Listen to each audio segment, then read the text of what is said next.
It's ReeferMEDness, the podcast with Trevor and Kirk. Kirk, we're back. Hey, Trevor, how's it going? It's going well. Several weeks we haven't been in the studio, man. I haven't seen you. No, we've been different places doing different things. You know, this little COVID-19 thing came up. Yeah. So, but Kirk, I'm thinking you really have an interview. All our interviews are fantastic, but not too often you get to talk to a childhood hero. I've been walking around for the last 2 weeks, going up to people and saying, hey, listen to this. Hi, I'm David Crosby, and you're listening to ReeferMEDness, the podcast. Yeah. No, Renee sent me that almost as soon as you guys finished that is... You know, that should be your new ringtone. It could be. David Crosby. I got to speak to a gentleman that I first met in 1975, 76. So it's been a while. It's been a while, yeah. 40-ish years. Yeah. So I think most people out there know Dave Crosby's a musician. They've heard of Crosby, Stills, Nash & Young. They might have heard of the Byrds. You even had me watch a biopic so I could... get a little bit more into the life and times. But how does David Crosby fit into cannabis? Whoa, that's a big question. That's a big question I asked him. Essentially, David Crosby, right? Two-time inductee to the Rock and Roll Hall of Fame. 1991 with the Byrds, 1997 with Crosby, Stills, and Nash. I've been all things David for the last 2 weeks. I mean, I've been all things David for 40 years, off and on in my growth with music. Driving to the studio the day that we're scheduled to talk to David Crosby, I kept saying to myself, geez, how do I do this? How do I do this? Do I be the gobsmacked fanboy, or do I be the deep, dark, subjective history-gathering nurse that friends know me so well as? I was afraid, do I scare him off on both spectrums, right? David Crosby, I read your chart. The man meets all three of the tenets the pillars that we went into this podcast for, right? The reefer mellow, right? 65 to 75, Crosby's mellow, hippies, top of the musical pop charts. He is pop royalty in those 10 years. 76 to 86, the man's ReeferMEDness. The guy has taken, the entry drug, cannabis being the entry drug, and taken it to a whole new spectrum, right? He ends up in a Texas jail, right? 8 to 12 months, depending on the reference. David Crosby is quoted several times as saying he's been in jail for 12 months. His wiki page says he was in jail for 8 months. Essentially, weapon charges, narcotic charges. He's in a Texas jail. This is not this is a broken man who's gone to jail because of his drug addiction. Stepping today in the new millennium, now he's reefer medicine. So I see David Crosby as such a source for us in the sense of we've got his mellow, we've got his madness, and we've got his medicine. Yeah, no, and the biopic was, thank you, actually. It was really good to do that biopic before we did the interview. And yeah, and I don't want to spoil too much, but this is a wide-ranging interview. You guys definitely talk cannabis, but you talk politics, you talk insulin, you talk liver rejection drugs. Like he's a bright guy. And he's well spoken, and he was very kind to us. I'm very serious. We all discover music around 13 to 15, and they say you go back to that music. When I was 14, 15, I discovered Crosby, Stills, Nash & Young, and those four musicians and their pedigree and every family tree they had. Crosby's voice at the time was what I thought glued the three voices. I mean, Stills, the rough and ready, sort of bluesy voice, and you got Graham Nash with that beautiful high harmony, and then David Crosby's voice just brought it all together. And his songs, to me, were the more deeper thinking songs of the time. So yeah, I have followed David's career. For me to talk to David at this time in his life, where he is now lucid, very lucid, as you say, and very kind. It was a fantastic conversation. Yeah, should we get into it? Let's get into it. It's ReeferMEDness, the podcast.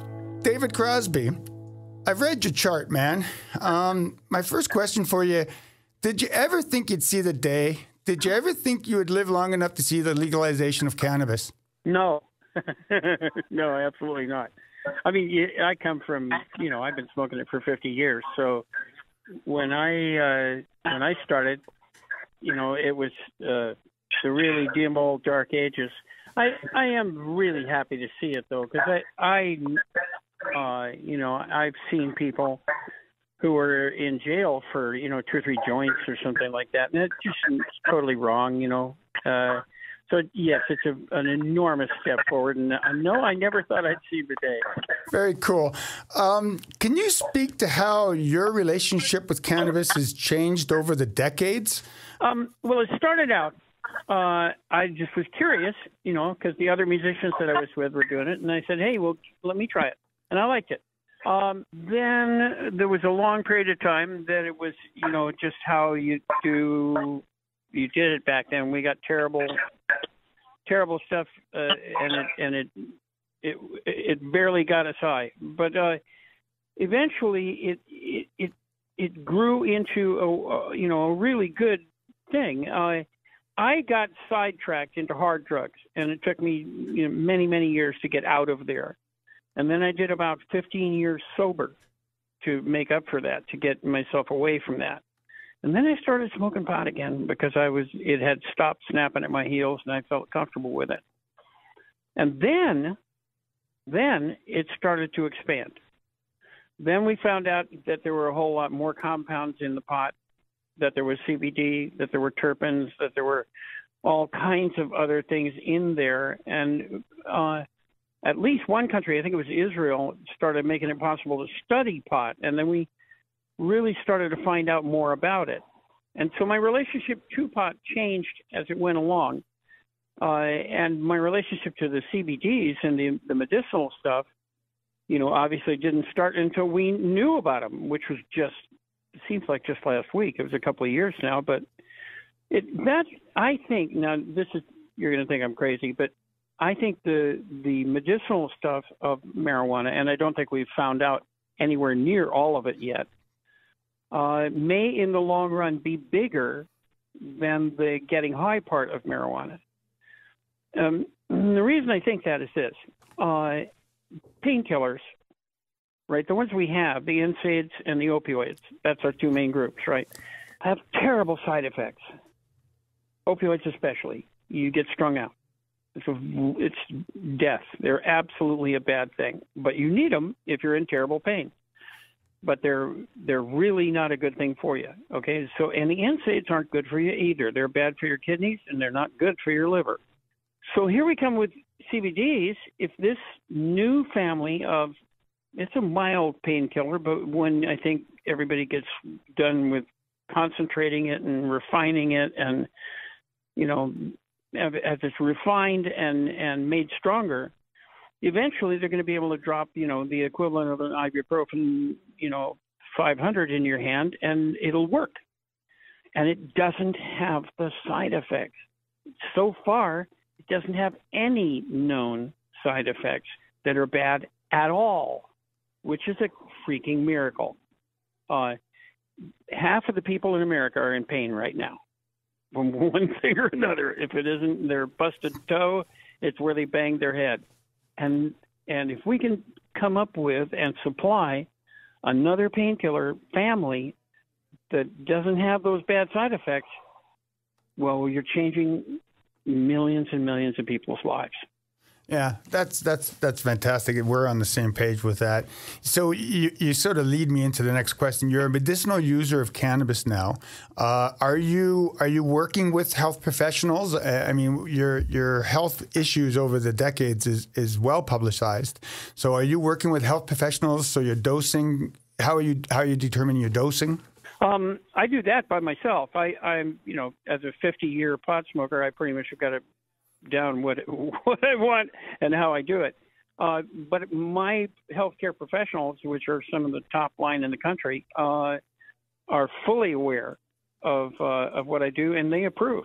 They know that everything that you know about it, they know about it, and they are anxiously awaiting its arrival as a legitimate competitor to the existing system. And I find that fascinating because, you know, there are, as you probably know, there are this branch of healthcare providers, doctors that say there's not enough research for cannabis. Then you've got this other branch of health providers saying, go for it, man. What's the worst thing that can happen? So you're working with people. Yeah. When you have people say not enough research, well, do some more research. Yeah. Yeah. It's been difficult to do research in the United States of America because we have a backward and stupid government. Our stupid government has it still classified along with the class 5 drugs. The big, you know, marijuana is classified the same as heroin. Yeah. It's a goddamn joke. And so nobody could work on it. Israel, however, had a much saner set of laws. And so a lot of the research on cannabis has been being done in Israel. And some of the leading experts in the world on cannabis are in Israel. You know, it's funny, David, in Canada, we are legal for recreational and medicinal. But when we talk to researchers, they're finding it really, really difficult to do research on cannabis in our country because of the politics and that's happening. So here we've got two countries. Your country that it's illegal and it's considered a narcotic and it makes it difficult. We're legal and it's still difficult. Well, I think it's going to change. I think it's going to change in Canada because you have an inherently saner system than we do. Yeah. But I think it's going to change everywhere for this reason. It's going to change in every state in the United States, I can guarantee you that, and soon. Yeah. And it's going to do it because in the United States we pay in tax money, income tax mainly, but all kinds of tax money. It goes into the federal government. Some of it gets transmitted by the federal government back down to the states for health, education, welfare kind of stuff. Now, that pipe from the federal government down to the states has always been constricted, and it's always been difficult, and the states have always been hurting for money. That pipe now is constricted even more because our government does not want to send any money down that pipe to black people or brown people or young people or old people or really any people except themselves. So now all those states are hurting. They're always hurting for money, okay? Right. Except Colorado and Oregon. And they're looking at Colorado and Oregon. And Colorado and Oregon men can buy a school or a road or a hospital today. Yeah. Not even next week. Today. They can sign the check today, and it will not bounce. And they can buy anything they need. They can take care of the people in their state. Now, that's state-controlled tax money. State-controlled tax money. And it's billions with a B. So I guarantee all those states, all of them, every single one, doesn't matter anything about the posturing and posing that they're doing right now, all of them will legalize it because they need the money. So what is Colorado and Oregon doing that California is not? Because it's legal in California too, right? Recreational and medicine. California too now. Yeah. California too now, but they were all the initial pair were Oregon and Colorado, and they're ahead of us. Right. You know, they did it sooner and they've got it worked out better. California's going that way, but California had a lot of money already, so it's not as good an example. But I guarantee you, man, in every state. States that are just as red as you can imagine they're going to legalize it no matter what they said. They're going to legalize it because they need the fucking money. Wouldn't it be ironic if the current administration, federal administration, was the one that signed the bill? Like you're involved with NORML, right? The organization working to reform marijuana laws in America. Yes, I am. Yeah. So are you getting any of your information from them? Like, isn't Trump's administration threatening to actually sign it? Because it's in the Congress now, isn't it? Yes. There's tremendous pressure on them for them to do it, and here's why. You're going to like this. You know what's really pressuring them to do it? They're really pissed that all the money's going to the Canadian banks. Yeah, of course. It's greed. Yeah. Isn't that dumb? Yeah. They are. Right now, all the cannabis money is getting banked in Canada. Isn't that something? All the big, I mean, Canopy and all those big outfits, they're all based out of Toronto, man. My lawyer that works in cannabis is out of Toronto. Because you guys were smart ahead of time, you scooped the business right up there, and they're pissed. The people who run money in this country want that money in their banks. Yeah. They don't care where it came from. They want it. And so they are pressuring the federal government to legalize right away, and it's mainly because of that. It's mainly because of the money. When we were traveling through Colorado about a year ago and made it down to Arizona, and I did a couple interviews in episodes out of there, and they were telling me that they were basically taking cash, like real cash, into credit unions. So a lot of the state businesses were dealing with credit unions because they couldn't deal with the national bank. So they just had this cash of money they couldn't dump. Yeah, they have tremendous amounts of cash. Yeah. And it's costing them money to have cash because that means they have to have guards. They want to legalize it. The states want to legalize it. The feds want, because of the banking, want to legalize it. I don't think there's any question it's going to happen. I don't any question. It's for the wrong reasons. It should be legalized because people shouldn't go to jail for smoking pot. It's like drinking beer. Completely agree. And but it should be legal because it can help people.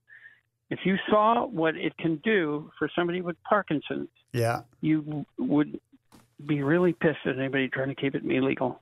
You know, I grew up on the West Coast, so I grew up in Victoria on Vancouver Island in the West Coast of Canada. So we were in the 70s, a little further. You lucky fucker. Yeah, I know. And now I sit in the center of the continent. But in those days in the 70s, we had access to Maui Wowie, we had Thai Stick, we had Colombian Gold, we had really good weed back in the 70s. And I was thinking, you know, would I live long enough to see this? What I find so interesting, David Crosby, is I'm talking to an old hippie that now you're involved with federal organizations to change the laws in your country. That must excite you. Yeah, it does. I like change. I think change is good, and this particular change has been needed for a long time. It is exciting to me to see it happen. I don't want people to not be able to get a medicine that they should be able to get. I don't want people to go to jail for something they absolutely shouldn't go to jail for. Yeah. And I don't think we really, and this is, now this may be, you know, me being hopeful, but I don't think so. I think that we haven't even really yet figured out half of what this plant can do. Yeah. And I think we need to go a hell of a lot deeper into the research and find out what it can do. There is substantial indication that it may reduce tumors. If that's true, then you're talking about cancer. Yeah. I mean, that's serious. It's a very, very active bunch of chemicals, and it needs to get studied really heavily and right now. Yeah, the skeptic in me wonders how a plant that grows in my backyard is going to be allowed to cure cancer when cancer is such a money-making commodity. So it's like... Well, you know, there is that, and trying to go up against Big Pharma is tough. Yeah. You know, but... You know, there are things that trump all of Big Pharma's, you know, positioning, like aloe vera. They can't do aloe vera as well as you can by simply cutting off a piece and slicing it open, putting it right on the burn that you just got. Right. They simply can't extract it and make it and sell it to you better than the plant can do it for free. So maybe we'll see some effect on them too, which would be fine with me. I don't like how Big Pharma in the United States works. I think, you know, I mean, they're so blatantly, unbelievably greedy. You know, the medicine that I took to get rid of my hepatitis C was $1,000. It was like 40 pills at $1,000 a pill. It was a little medicine ball. It was $40,000. Astounding, eh? And you're obviously with your transplant patients. You're obviously still on pharmaceuticals, anti-rejection drugs, and that sort of stuff. So that's all part of your. Yeah, very mildly, I am. Yeah. Yeah.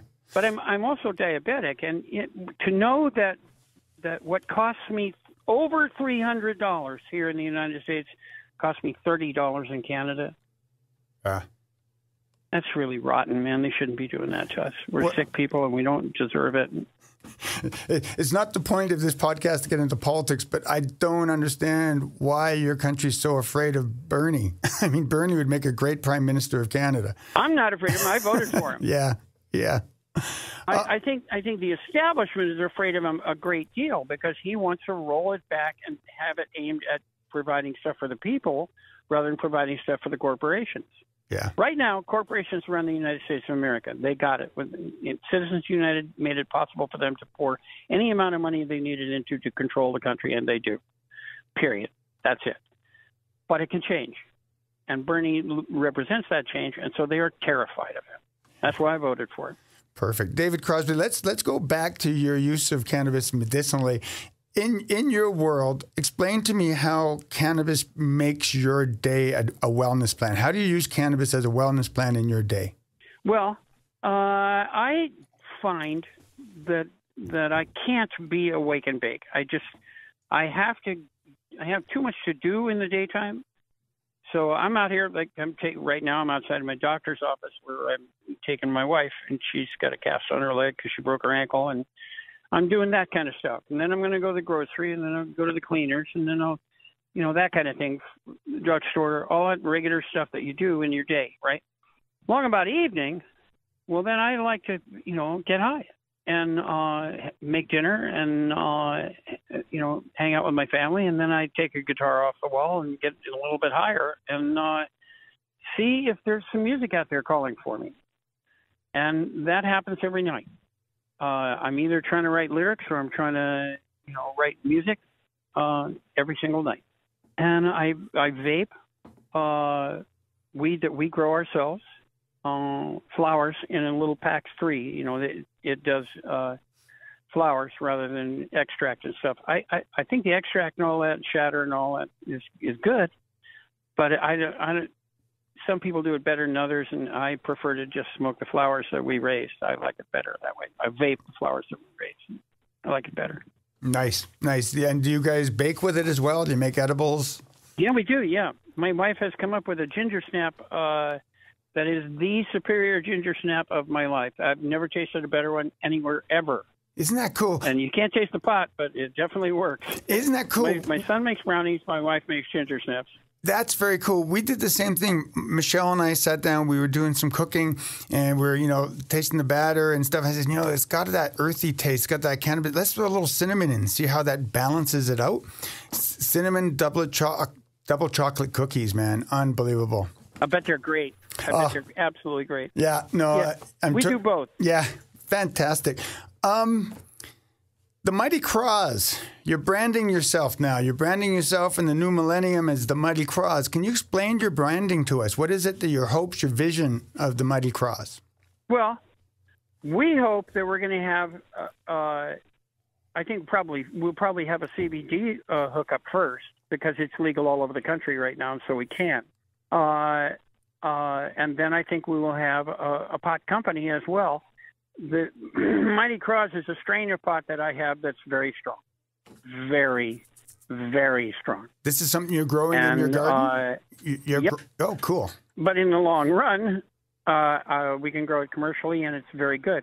In the long run, I think we will try. What we're trying for, man, is to work out a deal with a pot company where they use my name and face to sell, all of their products, CBDs, pot, everything. How that's gone is nowhere near how we expected it would go. The expectation was that celebrity brands were going to be the thing, and everybody jumped on it. Well, if you look at the two leading ones, Willie's and Snoop's, they're not generating a whole lot of money. Mm-hmm. So it didn't go the way we thought it was going to go. They will generate money in the long run, but they didn't take off like a house of fire, which is what everybody thought they were going to do. So that's made it much more difficult for me to make a deal for my name and face to be on fronting for a pot company. I think that that's only a matter of time. I think we just have to be patient. We've been sorting through a lot of companies and looking for intelligence, looking for long-range vision, looking for good business practice, looking for ability to communicate, looking for qualities that we think make a company attractive to us to join up with. Because if we commit, then we seriously commit. And then I got a lot of access to media. I mean, a lot. Yeah. I've got, 150,000 people on Twitter and probably 1 million on Facebook. And, that helps. Yeah. In preparing for this interview, I talked to your buddy Steven, and he was saying to me, one of your goals is you want to be seen as an educator and helping people of a generation with cannabis. Can you speak to that a little bit? Yeah, you know, I have a kind of a longer perspective than they do because I've been doing it for, like I said, more than 50 years. You know, I don't think that it's my place to preach to everybody, but I do think if somebody asks, I can give them good advice about how to manage it. Somebody says, I think it's really cool to wake and bake. I can say, well, that's great for you. If for those of us who have shit to do in the day, I recommend that you wait until evening. You know, there's a certain viewpoint that comes to you after this amount of time. So you're going to go out and educate people and help people understand how it can help them? No, I'm going to go out and do tours and play music. Okay. but this is part of it. This is part of my relationship to weed. I don't mind giving advice to anybody about anything. You don't have to take it. Okay. Can I ask you something to clear up a little bit? There's pop culture. Of course, I'm a study of it. I'll confess to you. I discovered you as a 15-year-old boy. I bought the So Far album, and then I went out and bought all the albums of all four of you. You know, your album, your first album, just blows my mind. Can you fill in a little bit of pop culture for me? Would you mind doing that if I ask you a question about... No, go ahead. Yeah. Fine. Okay. You can ask me anything you want. Ian Tyson, great Canadian, wrote 4 Strong Winds. He wrote 4 Strong Winds because Bob Dylan challenged him. Bob Dylan's running all this original music. Ian Tyson wrote his very first song, 4 Strong Winds, powerful song. He credits himself for introducing Bob Dylan to weed back in the day. Now, of course, Bob Dylan is credited to introducing the Beatles to weed. Now, you're credited being an influencer of the day, and in the sense of how you influence pop artists. How did you fill into that? How did you help pop artists find good weed? How did you do that? What was your role in that? I mean, we're talking 50 years ago, so... Bob may have turned him on to weed, but Bob didn't have really good weed. I did. So when we became friends, they were very interested in the Byrds when we went over there the first time. They were very kind to us. They came and saw our shows. They took us to their houses. They drove us home from gigs. They hung out with us, and it was a very good relationship. And I had much better weed than anybody in England. A friend of mine had just come back from Africa to London and had African weed that was just stunningly good, and they had never had it. And they were still at the stage where you take some hash and break it up and put it on some tobacco, you know, which is really a terrible way to get high. And I had actual weed that would really do what it's actually supposed to, and that was a total thrill for him. That's fantastic. Thanks for sharing that. Is there a question I didn't ask you? Is there anywhere you wanted to take this conversation that I neglected to ask a question? Something you want to share? No, I think you were very thorough. Thank you for the music, mate, and thank you for your time. All right, man. Take care of yourself. So what do you think?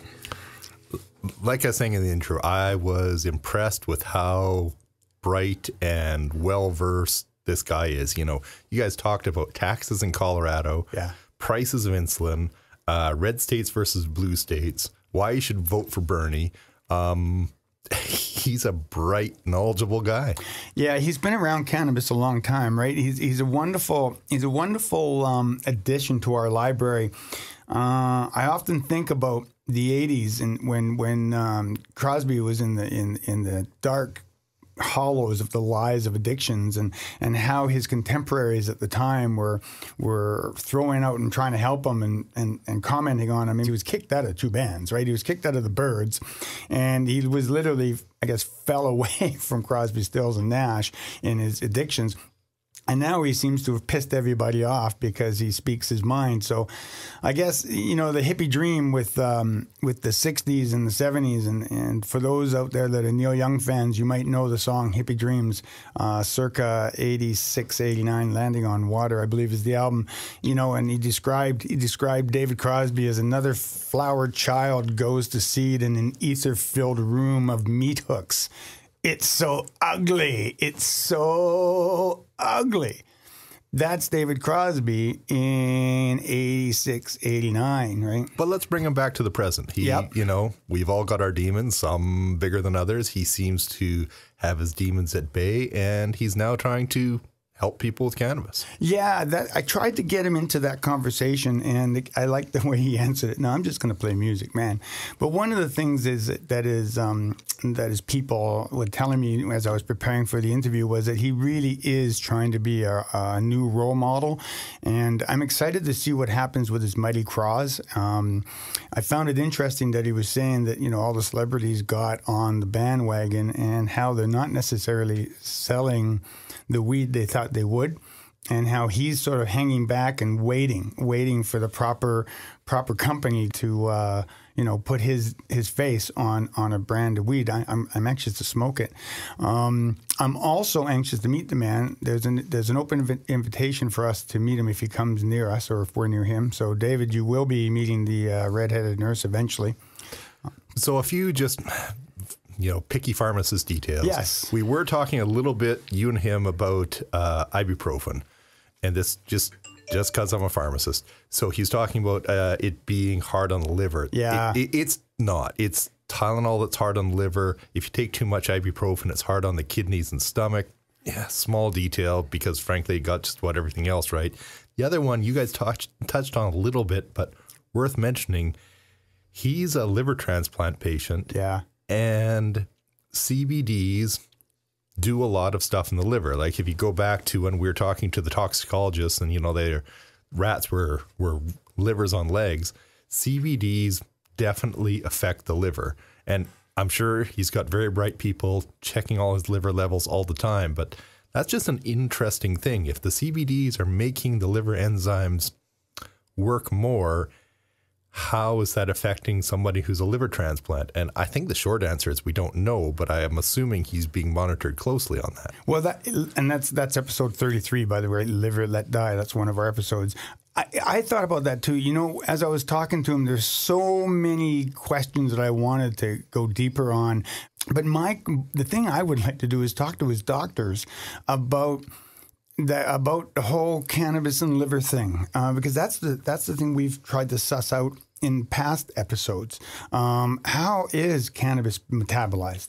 Here we have a guy that's a liver transplant. So he's taking anti-rejection drugs, right? He says he took a few. He takes a few. Well, I'm sure there's a handful of them because it's a handful. It's a handful. So he's taking a fair bit of pharmaceuticals just so his body doesn't reject the liver.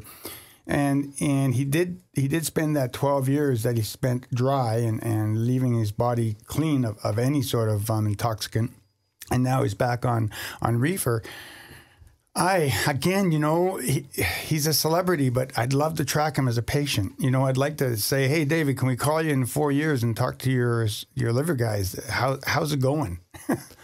And just again, two other, because I'm a geeky pharmacist, insulin Canada versus the US. Yeah. It comes up in my line of work fairly often, but had you heard this before? Because this is fairly famous in pharmacy world, that literally the same box of insulin that costs $30-ish here costs $300 south of the border. Yeah. That's bananas. Yeah. Wasn't there a few years ago the whole internet pharmacy craze when Americans were buying from us a lot of their... Yeah, but that was a different thing. That was getting close to 15 years ago now. This is within the last 3 to 5 years. Insulin prices in the U.S. are just going nuts, which is, the argument always is a new drug costs a lot of money to bring to market, which is actually true, but insulin's not a new drug. Yeah. Like it is kind of bananas how, a drug can be 10 times more expensive south of the border than they are here. Especially when it's a life-saving drug. Like this is an everyday thing you need to have. Well, but I would argue if I was a drug company that, I don't care how life-saving it is, how hard was it to bring it to market. But you can't make those arguments with insulin because, it was invented in Canada, Banting and Best, University of Toronto, and it's been around for close to 100 years now. This is not new. There's nothing new about it. It's just almost, charge what you can and see what you get away with. And it's a little bonkers. Well, again, going back to David Crosby as the patient, we've been reading some literature lately that discuss how cannabis is affecting diabetics, and they're finding what diabetics tend to use less insulin. It's the metabolism of the insulin. Somehow the endocannabinoid system's involved with that. Yeah, no, it's, and still on my list of future people to get a hold of. But yeah, I was even reading a little blurb, and it really was a how cannabis is hurting people blurb. Yeah. And it turned out it wasn't. And one of the specific things they talked about is people using cannabis tend to weigh less. And this is, two groups of people so they tend to weigh less. And like you said, tend to use less of if they're diabetic, of their medications. So I don't think we know yet exactly what it is, especially for type 2 diabetics, that cannabis is doing positively, but there sure seems to be something.